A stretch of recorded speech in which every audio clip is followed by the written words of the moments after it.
Okay students, आगे continue करते हैं। Example number 50। ये क्वेश्चन मैंने क्यों करवाने का डिसाइड किया, उसका एक रीज़न है। इसका रीज़न नॉर्मली मैं जो सम्स करवाता हूँ, नॉर्मली उसका रीज़न होता है गुडविल की जर्नल एंट्रीज के स्टेप्स वगैरह। ओके, गुडविल के इफेक्ट्स वगैरह नॉर्मली रीज़न होते हैं मेरे कोई भी सम को करवाने के। ओके, पर इस सम में नहीं, ये सम है नेट इफेक्ट वाला सम।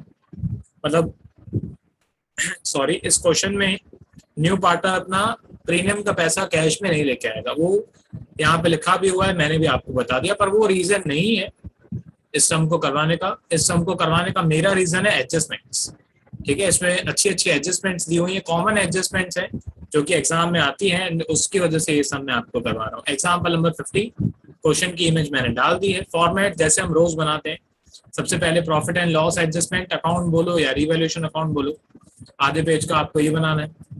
ठीक है, एंड उसके नीचे आधे पेज का आपको पार्टनर्स कैपिटल अकाउंट बनाना है। उसके बाद आपको दूसरे पेज पे बैंक अकाउंट, या जैसे इस क्वेश्चन में कैश अकाउंट दिया हुआ है, इस क्वेश्चन में कैश अकाउंट दिया हुआ है, तो इस क्वेश्चन में मैं कैश अकाउंट कर देता हूँ। कैश अकाउंट आपको इस क्वेश्चन में बनाना है। ठीक है, उसके बाद आधे पेज की आपको बनानी है बैलेंस शीट।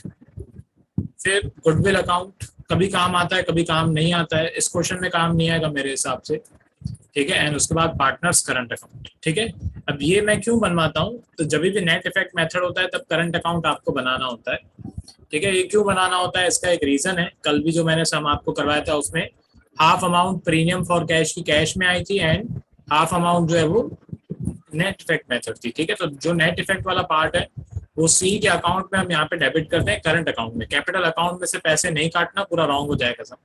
तो करंट अकाउंट में से पैसे काटते हैं, एंड फिर जिसने सेक्रीफाइस किया है उसके अकाउंट में पैसे डाल देते हैं। Sacrificing partner, sacrificing ratio. तो ये फॉर्मेट्स है, कैसे बनाते हैं मैंने वो आपको बता दिया। ठीक है, इसके बाद स्टार्ट करते हैं सम। सबसे पहले तो capital account A and B का आपको दिया हुआ है, इसको टिक कर लेते हैं। ठीक है, capital account A and B का 50,000 एंड 60,000। यहाँ पे पार्टनर्स कैपिटल में मैं जाऊंगा। ठीक है, यहाँ पे मैं गया क्रेडिट साइड पे, मैंने यहाँ पे लिख दिया by balance brought down, and by balance brought down में जो इसकी अमाउंट है 50,000 एंड 60,000। ठीक है, वो अमाउंट मैंने यहाँ पे लिख दी 50,000 एंड 60,000। उसके बाद रिजर्व्स को डिस्ट्रीब्यूट करते हैं। तो इस क्वेश्चन में ये एक रिजर्व आपको दिया हुआ है, वर्कमैन कंपेंसेशन रिजर्व 5,600 रुपीज। ये वर्कमैन कंपेंसेशन रिजर्व आपको दिया हुआ है। इसकी एडजस्टमेंट नॉर्मली दी हुई होती है। इसके जितने भी केसेस पॉसिबल हैं वो मैं आपको करवा चुका हूँ। ठीक है, तो इसके केसेस जो हैं वो होते हैं, एंड उनमें से एक केस यहाँ पे आपको दिया हुआ है। क्वेश्चन में लिखा हुआ है कि claim towards workman compensation is 3,000 rupees. सबसे पहले मैं जाऊंगा बैलेंस शीट में। यहाँ पे मैंने पहले लाइबिलिटी साइड पे लिख देता हूँ पार्टनर्स कैपिटल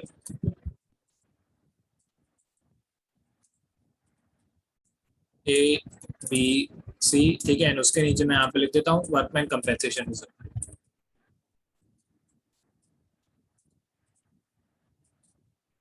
ओके, ये मैंने लिख दिया वर्कमैन कंपेंसेशन रिजर्व। इसकी अमाउंट इसकी अमाउंट आपको क्वेश्चन में दी हुई है 6,000, शायद मेरे को एक बार वापस से चेक करनी पड़ेगी। 5,600 इसकी अमाउंट आपको दी हुई है, एंड क्वेश्चन में एडजस्टमेंट में ये लिखा हुआ है कि इसका एक क्लेम है 3,000 रुपीज का। तो वो मैं यहाँ पे लिख देता हूँ क्लेम 3,000 रुपीज, आउटर कॉलम में क्लेम है, पे किया नहीं अभी तक। क्वेश्चन में ये नहीं लिखा हुआ है कि हमने पे कर दिया, ये अभी तक भी क्लेम ही है, मतलब पे नहीं किया है, मतलब लाइबिलिटी हमारी। अच्छा, बाकी के जो पैसे बच गए वो हम डिस्ट्रीब्यूट करेंगे। मैं यहाँ पे लिख देता हूँ डिस्ट्रीब्यूट among existing या old partners in their old P&L ratio। ठीक है, ओल्ड पार्टनर्स ओल्ड रेशियो में बाकी का जो पैसा बच गया 5,600 में से 3,000 माइनस करोगे तो ऑब्वियसली 2,200 रुपीज या 2,600 रुपीज बचेंगे, वो यहाँ से माइनस होंगे 2,600, एंड इनके होंगे दो इफेक्ट्स। ठीक है, इसके मतलब ये पहला इफेक्ट हो गया यहाँ से, एंड दूसरा इफेक्ट यहाँ पे पार्टनर्स कैपिटल में होगा, क्रेडिट साइड पे होगा। मैं यहाँ पे लिखूंगा बाय वर्कमैन कंपेंसेशन रिजर्व, या चलो नीचे लिख देता हूँ।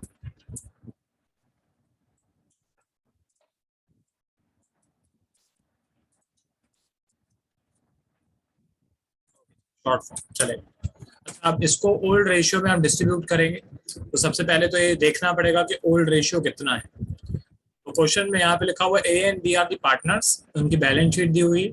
तो क्वेश्चन में नीचे लिखा हुआ है on 1 April 2021 they admitted C as a new partner on the following conditions, and नीचे न्यू रेशियो आपको दिया हुआ है पर ओल्ड रेशियो क्वेश्चन में कहीं पे भी नहीं दिया हुआ है। ठीक है, तो ये रूल याद रखना, ये रिटायरमेंट एंड फोर्थ चैप्टर वगैरह में सब में काम आएगा। अगर क्वेश्चन में ओल्ड रेशियो नहीं दिया हुआ है, अगर क्वेश्चन में ओल्ड रेशियो नहीं दिया हुआ है तो आपको सपोज करना है कि आपका ओल्ड रेशियो जो है वो 1:1। ठीक है, आपको सब अज्यूम करना है कि आपका ओल्ड रेशियो है 1:1, मतलब 1/2 एंड 1/2। अच्छा, क्वेश्चन में न्यू रेशियो भी दिया हुआ है। न्यू रेशियो आपको दिया हुआ है 3:2:1, जो कि अच्छी बात है मेरे लिए, क्योंकि केस ए नहीं है। नॉर्मली अभी तक जितने भी केसेस में, जितने भी सम्स में करवा रहा हूँ उसमें ज्यादातर केस ए है, इस क्वेश्चन में केस ए नहीं है, जो कि अच्छी बात है। तो यहाँ पे हमको सैक्रिफाइस की कैलकुलेशन करनी पड़ेगी। ये आपके वर्किंग नोट्स हैं, ये ऐसे पहले पहले पेज पे नहीं बनाना, लास्ट लास्ट पेज पे बनाना। ठीक है, तो सैक्रिफाइस की कैलकुलेशन करनी पड़ेगी। सैक्रिफाइस की फॉर्मूला होती है सन मतलब old ratio minus new ratio, SON सन। स्टार्ट करते हैं। सबसे पहले sacrifice of A,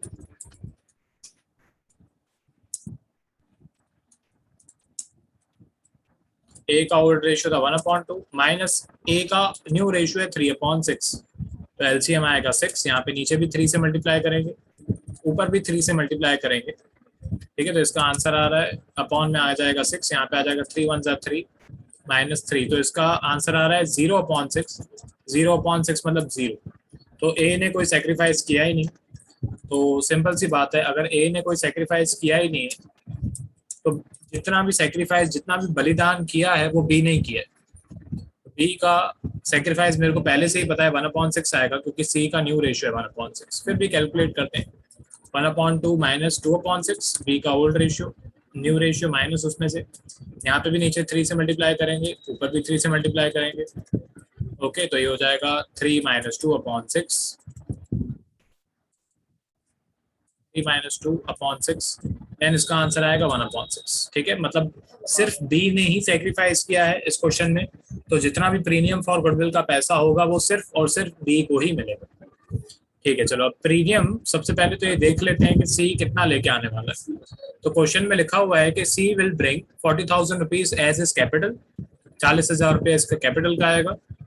but he is unable to bring any amount of goodwill, मतलब गुडविल की वो कोई भी अमाउंट कैश में नहीं लेके आएगा। मतलब ये गुडविल का मेथड नंबर 2 है, जिसमें पार्टनर गुडविल के पैसे कैश में नहीं लेके आता है। ओके, तो उसको हम नेट इफेक्ट मेथड बोलते हैं। तो सबसे पहले तो मेरे को ये कैलकुलेट करना पड़ेगा कि प्रीमियम फॉर गुडविल कितना है। उसके लिए हमको गुडविल की न्यू वैल्यू चाहिए, तो वो भी क्वेश्चन में नहीं दी हुई है। लास्ट में यहाँ पे लिखा हुआ है कि goodwill is valued at 1.5 years purchase of average profit of last 3 years less 12,000। Less 12,000 को अंडरलाइन करो, मतलब इसमें गुडविल की वैल्यू को भी हमें कैलकुलेट करना पड़ेगा। लेस 12,000 ये अंडरलाइन करो। ठीक है, मतलब यहाँ पे लिखा हुआ है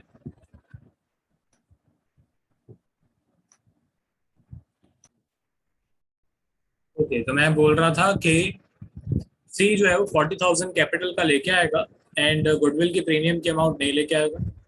गुडविल की अमाउंट हमें इस समय कैलकुलेट करनी पड़ेगी। ठीक है, सबसे पहले तो एवरेज प्रॉफिट ऑफ 3 years निकालना है। एवरेज प्रॉफिट इक्वल्स टू 3 साल का प्रॉफिट यहाँ पे दिया हुआ है आपको 10,000 plus 20,000 plus 30,000 and divide by हमको करना है 3।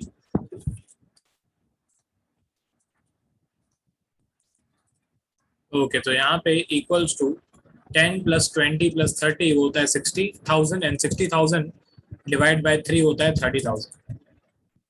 क्वेश्चन में ये बोला हुआ है कि average profit of last 3 years, average profit of last 3 years less 12,000। ठीक है, लेस 12,000 मतलब जितना भी आंसर आएगा उसमें से 12,000 रुपीज हम माइनस करेंगे। स्टार्ट करते हैं गुडविल। मैं फॉर्मुलाज वगैरह पूरी नहीं लिख रहा हूँ, नॉर्मली होती है average profit multiply by number of years of purchase, पर मैं वो पूरा नहीं लिख रहा हूँ। ठीक है, यहाँ पे 30,000 मल्टीप्लाई बाय 1.5 ईयर है, मिक्स फ्रैक्शन है 1.5 ईयर, माइनस 12,000। ठीक है, क्योंकि क्वेश्चन में बोला हुआ है लेस 12,000, तो 30,000। सबसे पहले तो इसको मैं ऊपर लेके चला जाता हूँ। चलो, वर्किंग नोट्स मेरे को क्या है, साइड बाय साइड ही चाहिए, ताकि स्क्रॉल भी मैं कर पाऊँ अच्छी तरह से, एंड सब एक जितने कम हो सके उतने फ्रेम्स में आ जाए। ओके, तो गुडविल इक्वल्स टू 30,000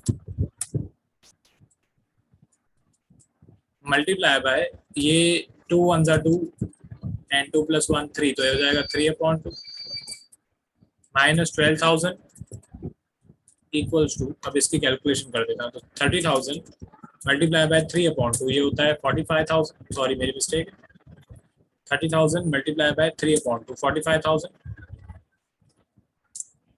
मैं चेक कर लूँ, 45,000 माइनस 12,000 ये होता है 33,000। 2 मिनट, मेरी मिस्टेक है,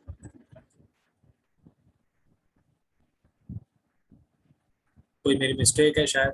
10 + 20 + 30, 10,000 + 20,000 + 30,000, 60,000 अपॉन 3। ओके, यहाँ पे मेरी मिस्टेक है, इसका आंसर आएगा 20,000।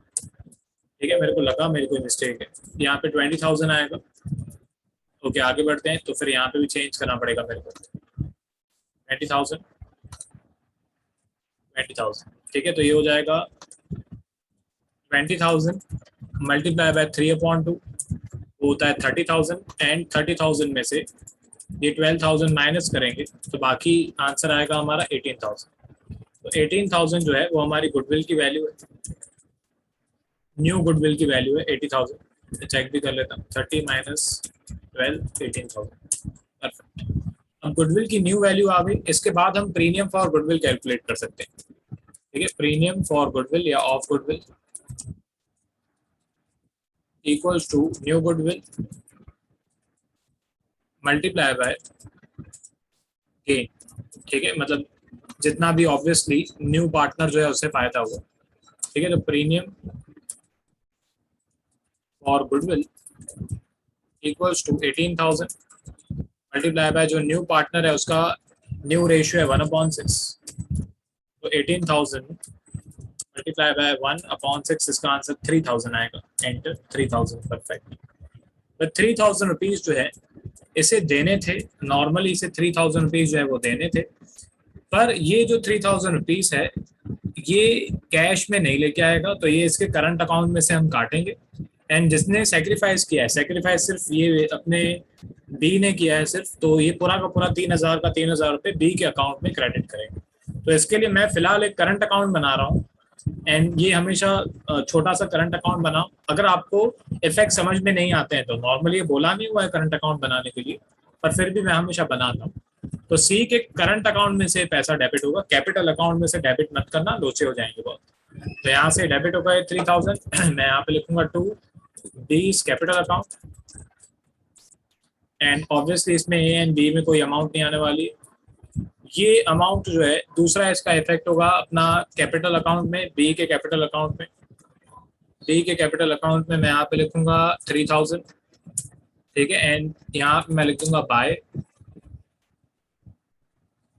Seize current account. Okay, WACF के इफेक्ट्स बाकी हैं, चलो पहले मैं इसको सवार देता हूँ, फिर WACF के इफेक्ट्स भी बता देता हूँ। सबसे पहले तो इसको हम करेंगे टैली। 3,000 रुपीज इसका डेबिट साइड का टोटल दोनों साइड पे लिखेंगे, क्रेडिट साइड पे भी लिखेंगे, एंड वही इसका बैलेंस भी है 3,000। ठीक है, तो वो यहाँ पे भी आएगा 3,000, मैं यहाँ पे लिख देता हूँ to balance carry forward. Okay, अब ये 3,000 पार्टनर्स करंट अकाउंट में बैलेंस जो है वो क्रेडिट हो रहा है, तो बाकी बैलेंस शीट में क्या होगा, डेबिट होगा, मतलब एसेट साइड पे लिखेंगे। ठीक है, तो मैं एसेट साइड में यहाँ पे लिख देता हूँ सी इज करंट अकाउंट 3000 जो इसका बैलेंस है। ओके, अब WACF पे थे हम, 2600 रुपीज को डिस्ट्रीब्यूट करना था ओल्ड रेशियो में। तो ओल्ड रेशियो में आ जाते हैं, ओल्ड रेशियो 1:1 है, तो 2600 को दो हिस्सों में डिवाइड करना है, तो हो जाएगा 1300 रुपये ए को मिलेगा एंड 1300 रुपये बी को मिलेगा। ठीक है, तो ये WACF मैंने डिस्ट्रीब्यूट कर दिया, परफेक्ट।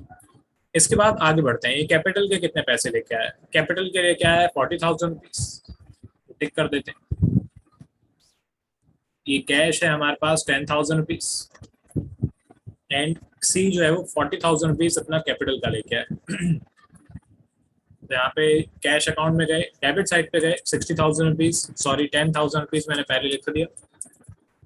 ये बैलेंस है, यहाँ पे मैं लिखूंगा टू बैलेंस ब्रॉड डाउन या ब्रॉड फॉरवर्ड, जैसे आपको समझ में आए।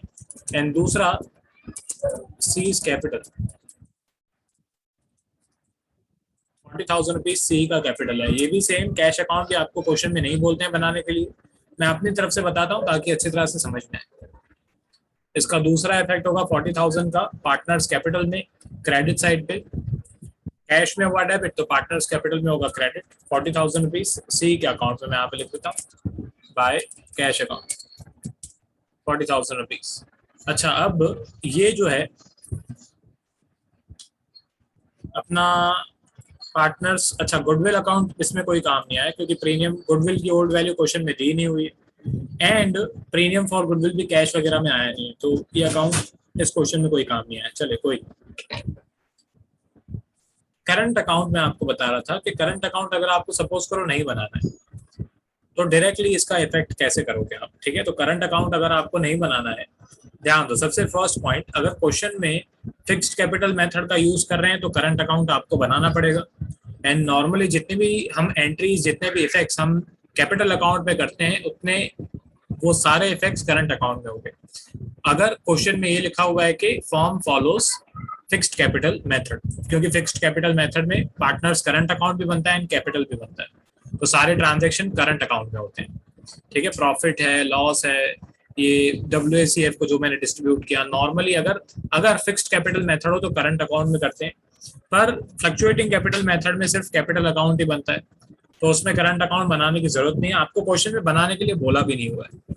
ओके, इसको बनाए बिना सपोज करो आपको ये इफेक्ट करना है तो भी आप कर सकते हो। ठीक है, ध्यान दो, सबसे पहले तो 3,000 रुपीज आपको देने थे बी को। ओके, तो वो यहाँ पे हुआ क्रेडिट, तो दूसरा डेबिट वाला इफेक्ट बाकी है। ये सही तरीका नहीं है, पर इससे आपकी मेहनत बचेगी। सही तरीका मैंने बता दिया आपको। ठीक है, कि करंट अकाउंट में डेबिट होगा, फिर उसका जो बैलेंस है वो हम ट्रांसफर करेंगे, वो सही तरीका है। ठीक है, पर डायरेक्टली आपको करना है तो आप डायरेक्टली भी कर सकते हो। तो सी के करंट अकाउंट में ये पैसा क्रेडिट हुआ तो बाकी डेबिट वाला इफेक्ट बाकी है। सी का करंट अकाउंट डेबिट वाला इफेक्ट बाकी है, तो वो मैं यहाँ पे बैलेंस शीट में लिख दूंगा एसेट साइड पे। मतलब बैलेंस शीट में होगा डेबिट एंड सी के बी के अकाउंट में होगा क्रेडिट। ठीक है, बी के अकाउंट में 3,000 रुपीज क्रेडिट एंड सी के करंट अकाउंट में डेबिट, मतलब एसेट साइड पे मैं यहाँ पे लिख दूंगा। तो इससे क्या आपको जो करंट अकाउंट है वो नहीं बनाना पड़ेगा। करंट अकाउंट बना के समझ में आता है तो आप करंट अकाउंट बना के समझ के करो, भले कोई प्रॉब्लम नहीं है उसमें। ऐसे करोगे तो उसमें क्या टाइम बचेगा। ठीक है, आगे बढ़ते हैं। कैपिटल के भी इफेक्ट्स मैंने कर दिए। उसके बाद दूसरी एडजस्टमेंट्स, उनकी वजह से ये सब मैंने करवाया है, बाकी सारी एडजस्टमेंट्स की वजह से। तो सबसे पहले यहाँ पे लिखा हुआ है सी की कैपिटल वाली एडजस्टमेंट हो गई। सेकंड एडजस्टमेंट न्यू रेशियो की है, जस्ट फॉर इंफॉर्मेशन है, पर ये भी हम कर चुके हैं। थर्ड वाली एडजस्टमेंट WACF के क्लेम की है, वो भी हम सॉल्व कर चुके हैं। उसके बाद है bad debts amounting to 6,000 are to be written off. Question में आपको बैड डेट्स की अमाउंट दी हुई है एडजस्टमेंट में। तो सबसे पहले मैं टार्ट फॉर्मेट बनाता हूँ। रिवैल्यूएशन अकाउंट पे गए, मैं यहाँ पे लिखूंगा टू BD, नीचे मैं लिखूंगा ऐड BD, वापस से मैं लिखूंगा ऐड BDR, मैं फुल फॉर्म्स नहीं लिखता हूँ, एंड लास्ट में हम लिखते हैं लेस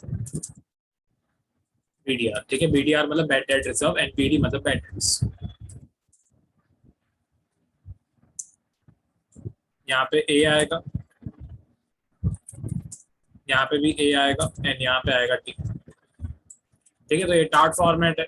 जैसे ही बेड डेट्स की या बेड डेट्स प्रोविजन की कोई भी एडजस्टमेंट आती है, मैं टार्ट फॉर्मेट बना ही देता हूँ। तो सबसे पहले तो डेटर्स की अमाउंट को देख लेते हैं कितनी दी हुई, इसको टिक कर देते हैं।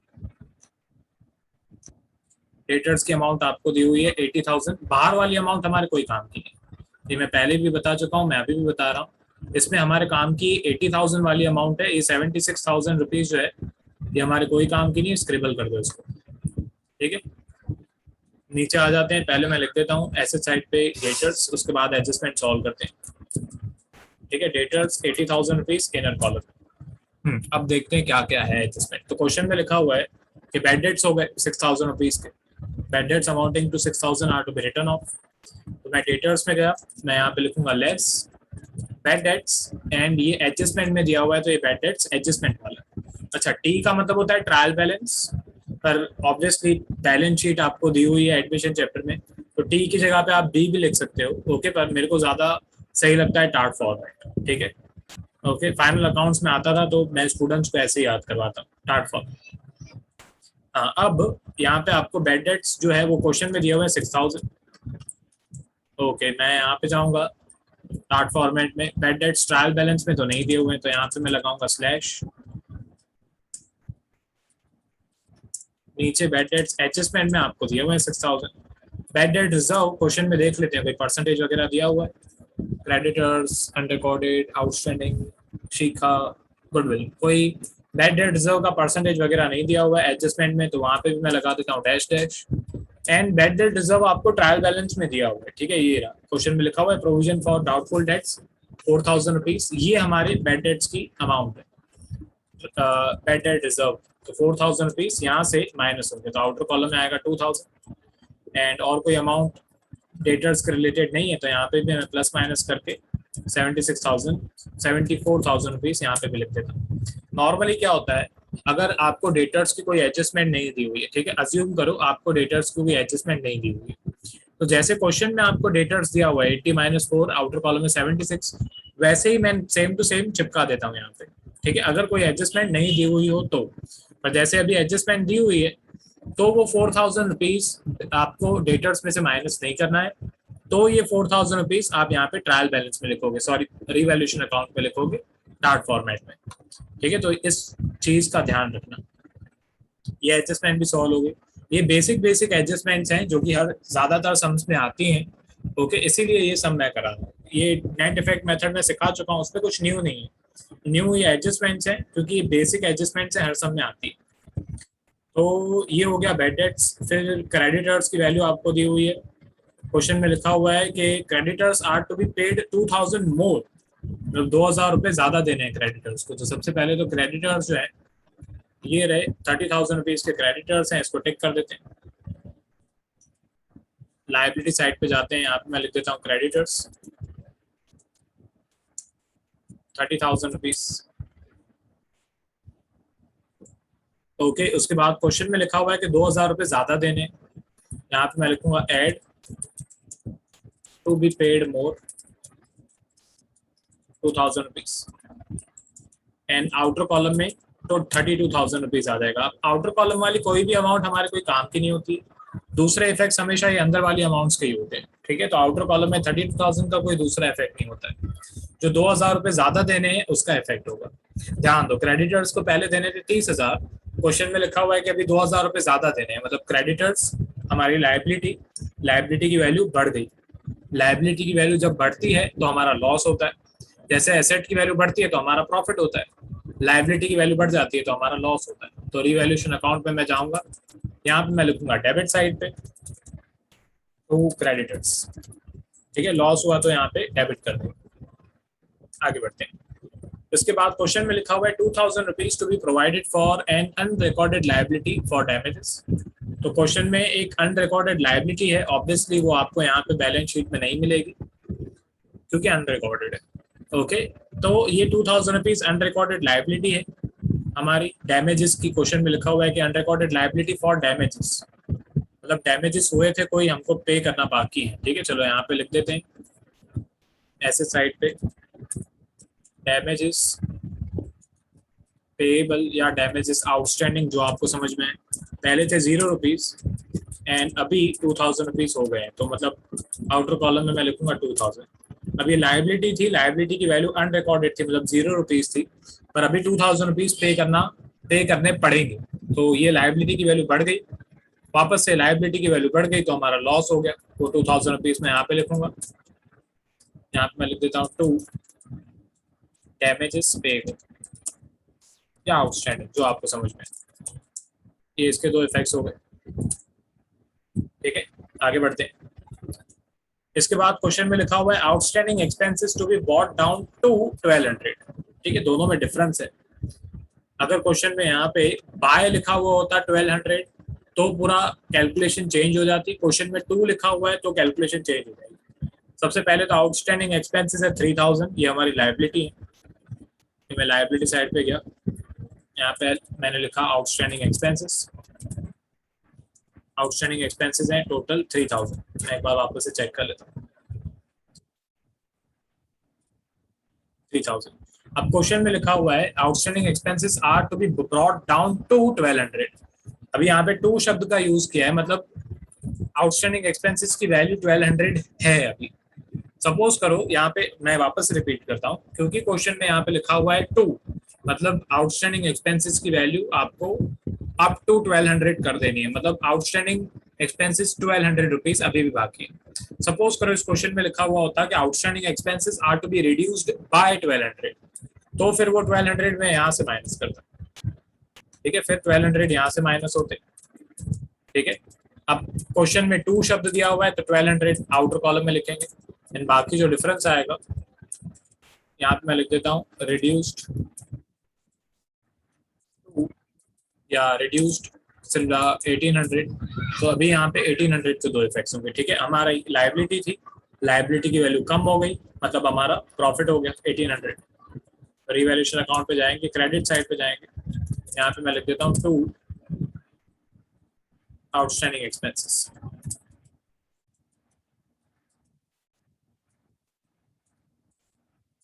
₹1800। आगे बढ़ते हैं। इसके बाद मेरी फेवरेट एडजस्टमेंट एंड स्टूडेंट्स की भी फेवरेट एडजस्टमेंट सबसे, Shikha and old customer whose account was written off as bad debts has promised, ठीक है, लिखा हुआ है प्रॉमिस्ड टू पे 2500 इन सेटलमेंट ऑफ डेट्स। मतलब शिखा जो हमारे पैसे खा गई थी पहले, क्वेश्चन में लिखा हुआ है बैड डेट्स, उसने अभी हमें प्रॉमिस किया, उसका वैल्यूएबल प्रॉमिस जो हमारे पहले पैसे खा गई थी, ठीक है, उसने हमें प्रॉमिस किया कि वो 2500 रुपये हमें पे करेगी। प्रॉमिस किया, अभी तक पे कुछ नहीं किया है, सिर्फ प्रॉमिस किया कि पे कर देगी। ओके, तो ये एक नॉन इकोनॉमिक ट्रांजेक्शन है। नॉन इकोनॉमिक ट्रांजेक्शन अकाउंट्स में रिकॉर्ड नहीं होती है, तो इसका कोई भी इफेक्ट कहीं पे भी नहीं होगा, ठीक है। Non economic transaction is not recorded anywhere, okay, तो इसका कोई इफेक्ट नहीं होगा। आपके टेक्स्ट बुक में मैंने देखा है, आपकी टेक्स्ट बुक में पूरा सम नॉर्मल तरीके से सॉल्व किया है, फिर इसको 2500 रुपये को एज अ इनकम सपोज करके भी सॉल्व किया है, पर वो गलत है जहाँ तक मेरे को अकाउंट्स आती है। ऑर्डर्स की एंट्री या ऐसे प्रोमिसेस की एंट्री कभी नहीं होती, ठीक है। प्रोमिसेस एंड ऑर्डर्स पे अकाउंट्स नहीं बनते हैं, जब पैसे मिल जाएं या जब ऑर्डर कंप्लीट हो जाए तब अकाउंट्स में एंट्री होती है, ठीक है। तो इसका कोई भी इफेक्ट नहीं होगा, ये इंपॉर्टेंट है एंड सबसे इजी एडजस्टमेंट है, इसके कोई इफेक्ट्स नहीं होते। एंड इसके बाद गुडविल है, गुडविल की तो हम सारी कैलकुलेशन कर चुके हैं, ठीक है। इसके बाद अनटिक आइटम्स, अनटिक आइटम्स में लायबिलिटी साइड पे कोई भी आइटम नहीं है। एसेट साइड पे स्टॉक है 20,000 का, स्टॉक 20,000। उसके बाद मशीन आपको दी हुई थी 38,600 की, अमाउंट्स लिख देता हूँ पहले, stock, machine and profit and loss account, okay. सबसे पहले तो मैं यहाँ पे लिख देता हूँ स्टॉक, उसके बाद मैं यहाँ पे लिख देता हूँ मशीन, ठीक है। अब ध्यान दो, ये जो एक प्रॉफिट एंड लॉस अकाउंट आपको दिया हुआ है, इसको हम बोलते हैं डेबिट बैलेंस, क्योंकि ये एसेट साइड पे दिया हुआ है तो ये डेबिट बैलेंस है। ये प्रॉफिट एंड लॉस अकाउंट 4000, ये एक डेबिट बैलेंस है, क्योंकि ये डेबिट साइड पे दिया हुआ है तो पार्टनर्स कैपिटल में भी डेबिट ही होगा। अगर क्रेडिट साइड पे दिया हुआ होता तो मैं पार्टनर्स कैपिटल अकाउंट में क्रेडिट करता, ठीक है। तो मैं डेबिट साइड पे जाऊंगा, यहाँ पे लिखूंगा टू प्रॉफिट एंड लॉस, 9 नाम मैंने लिखवाए हैं total, contingency, sorry, WACF, IFR, profit and loss debit balance, profit and loss credit balance, research and development, वो सब नाम में से अगर कोई नाम दिए हो तो हम वो डिस्ट्रीब्यूट करते हैं, ठीक है। उसमें से ये एक है डेबिट बैलेंस, तो हम डिस्ट्रीब्यूट कर देंगे ओल्ड पार्टनर्स ओल्ड रेशियो। कितना दिया हुआ है क्वेश्चन में? 4000। तो 4000 के दो पार्ट्स होंगे, 1:1 ओल्ड रेशियो है, तो 2000 रुपीज ए को एंड 2000 रुपीज बी को ये लॉस भुगतना पड़ेगा, ठीक है। इसके बाद और कोई अमाउंट वगैरह बाकी है? नहीं, बस सब हो गया। क्वेश्चन का अभी कोई काम नहीं है, स्टार्ट करते हैं टैली करना। तो यहाँ पे डेबिट साइड का टोटल बड़ा है रिवैल्यूएशन अकाउंट में 6000 रुपीज, वो मैं क्रेडिट साइड पे भी लिखूंगा 6000, एंड ये 6000 रुपीज में से 1800 माइनस करेंगे तो बाकी जो बच गया 4200 ये हमारा लॉस है। यहाँ पे मैं लिख देता हूँ टू पार्टनर्स कैपिटल,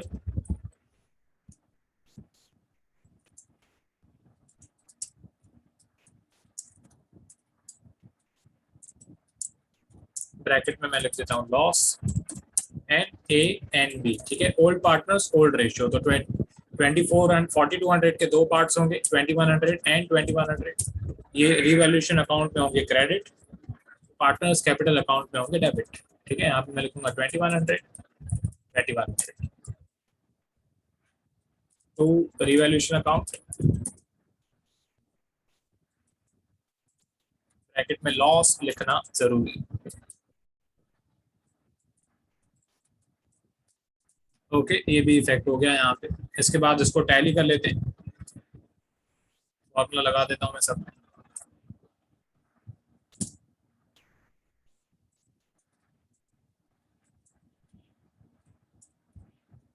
ओके, तो अब सी का जो बैलेंस है वो है 40,000। यहाँ पे हम लिखेंगे टू बैलेंस कैरी फॉरवर्ड। उसके बाद बी का टोटल है 64,300, उसमें से डेबिट साइड का टोटल 4100 माइनस करेंगे तो 60,200 इसका टोटल आ रहा है। उसके बाद ए का टोटल है 51,300, उसमें से डेबिट साइड का ए का टोटल 4100 वो माइनस कर देंगे तो बाकी बैलेंस बच रहा है 47,200।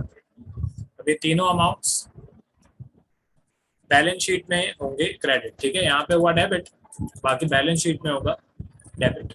ए का कैपिटल है 47,200, इनर कॉलम में लिखना है पहले। बी का कैपिटल है 60,200 एंड सी का है 40,000। अभी इसका जो टोटल है वो हम लिखेंगे आउटर कॉलम में, 47,200 प्लस 60,200 प्लस 40,000, तो इसकी अमाउंट आ रही है 1,47,400, ये इसकी कैपिटल की वैल्यू।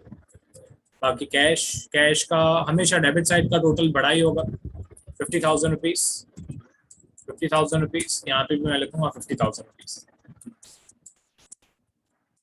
ठीक है। यहाँ पे हम लिखेंगे टू बैलेंस कैरी फॉरवर्ड। आगे बढ़ते हैं, 50,000 रुपीज, यहाँ पे मैं लिख देता हूँ एसेट साइड पे कैश बैलेंस 50,000।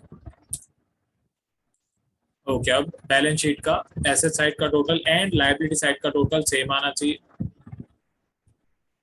तो ये एंटर किया तो इसका आ रहा है 1,85,600। अभी लायबिलिटी साइड का भी चेक कर लेते हैं,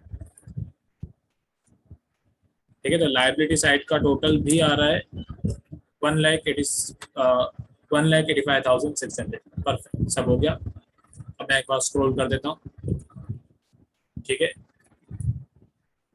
ये हमारा क्वेश्चन है, ये उसके वर्किंग नोट्स हैं, ठीक है। गुडविल की कैलकुलेशन की है इसमें, अच्छी तरह से लिखना, पॉज करके लिख लो। आगे बढ़ते हैं, उसके बाद रिवैल्यूएशन अकाउंट। रिवैल्यूएशन अकाउंट आधे पेज का आपको बनाना है, उसके एग्जैक्टली नीचे आपको बनाना है पार्टनर्स कैपिटल अकाउंट आधे पेज का। उसके बाद दूसरे पेज पे आपको बनाना है कैश अकाउंट, 5 या 6 लाइन का, उससे ज्यादा का कभी नहीं होता है। एंड फिर बाकी के पेज की आपको बनानी होती है हमारी प्यारी सी बैलेंस शीट, ठीक है। यहाँ पे डेट चेंज होगी, 1/4/21 होगा। क्वेश्चन में बोला हुआ है ओपनिंग बैलेंस शीट बनाओ, तो ये ओपनिंग भी है, ये क्लोजिंग भी है, ठीक है। क्वेश्चन में अगर कभी ओपनिंग क्लोजिंग कुछ भी लिखा हुआ हो, एक ही बैलेंस शीट होती है एडमिशन में, ये वाली, इसमें एनएफपीओ जैसा नहीं होता है, ओपनिंग वाली अलग क्लोजिंग वाली अलग, ठीक है, इसमें एक ही बैलेंस शीट होती है। पॉज करके लिखते थे, ठीक है। गुडविल अकाउंट में इस सब में कोई एंट्री नहीं थी, नॉर्मली होती है, एंड पार्टनर्स करंट, ठीक है। ये भी 2-3 लाइन का ही बनाना, सिर्फ बनाने के लिए बोला नहीं है, पर फिर भी मैं बनवा देता हूँ, इफेक्ट समझ में आया अच्छी तरह से, ठीक है। तो ये मैंने पूरा स्क्रॉल कर दिया।